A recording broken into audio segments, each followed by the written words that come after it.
नमस्कार दोस्तों, आइए आज आपको सुनाते हैं एक बूढ़ी माँ की दर्द भरी कहानी।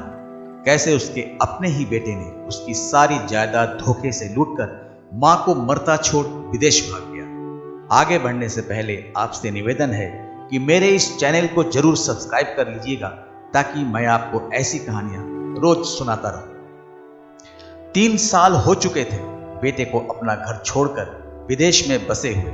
इन 3 सालों में बूढ़ी माँ और ज्यादा बूढ़ी हो गई थी। 75 वर्ष की उम्र में सुलोचना देवी की याददाश्त काफी कमजोर होती जा रही थी। उन्हें रोजमर्रा की चीजें याद न रहती, लेकिन जो उन्हें हमेशा याद रहता वह था उनका बेटा। दिन हो या रात, एक पल भी ऐसा ना होता जब उन्हें अपने बेटे की याद ना आती। दूसरी तरफ बेटा था जो साल भर में एक आध बार अपनी माँ को फोन कर लिया करता और 1-2 मिनट से ज्यादा बातें भी न किया करता। फिर भी यह बूढ़ी माँ टकटकी लगाए अपने बेटे का इंतजार करती रहती। एक दिन बेटे का विदेश से फोन आया। हेलो हेलो, सुन रही हो ना माँ? अनिल बोल रहा हूं, तुम्हारा बेटा। कैसी हो माँ? मैं ठीक हूं बेटा।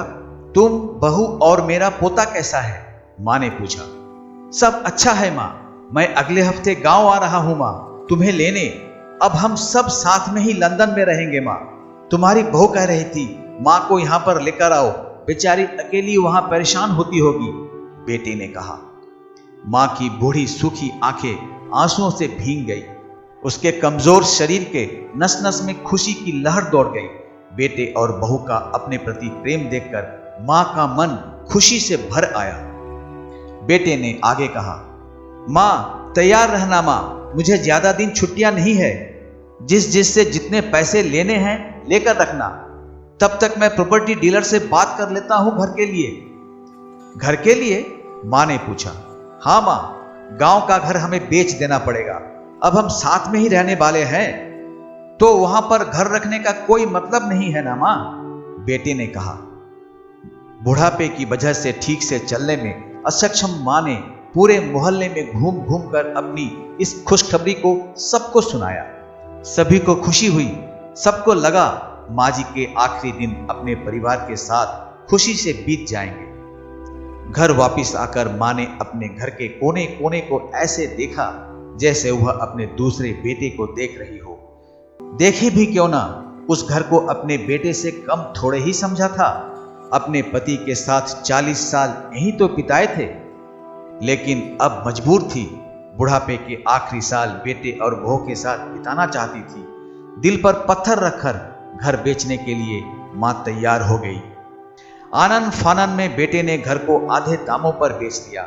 मां ने ज्यादा नहीं, लेकिन जिन चीजों से दिल लगा था उन चीजों को समेटा और बेटे के साथ टैक्सी में बैठकर एयरपोर्ट के लिए चली गई।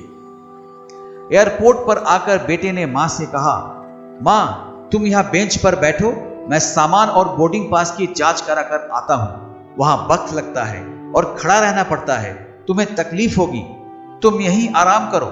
मैं यूं गया और यूं आया।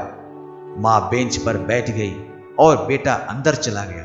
काफी समय हो गया, बेटा वापस नहीं आया। मां सोचने लगी, ज्यादा भीड़ होगी इसलिए देर लग रही होगी। अंधेरा होने को आया, अब तो लोगों की चहलकदमी भी कम होने लगी। मां को अब चिंता होने लगी।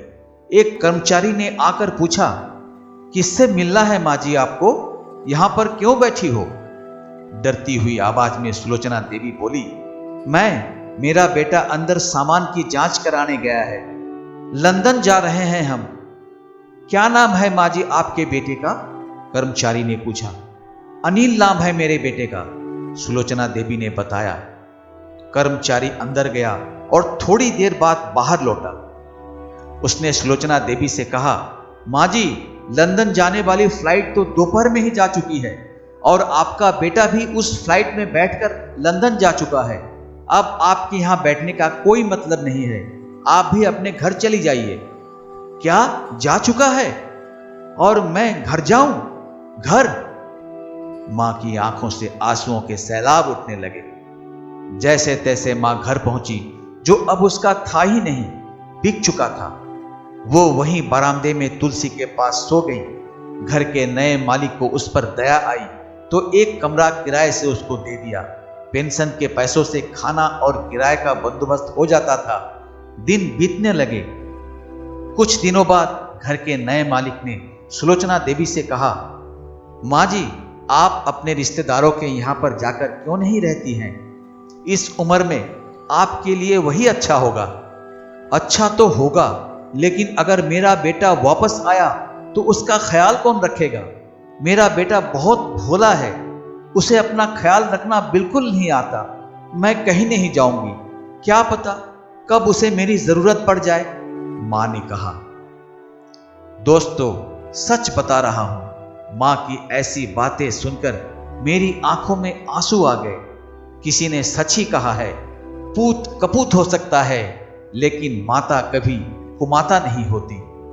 दोस्तों, आप सभी से हाथ जोड़कर विनती करता हूं, अपने माता पिता की जितनी हो सके सेवा करना, उनके साथ कभी बुरा बर्ताव मत करना। तो दोस्तों, यह थी आज की कहानी। आपको कैसा लगा कमेंट करके जरूर बताना। मिलते हैं अगले दिन कोई एक और नई कहानी के साथ। तब तक नमस्कार।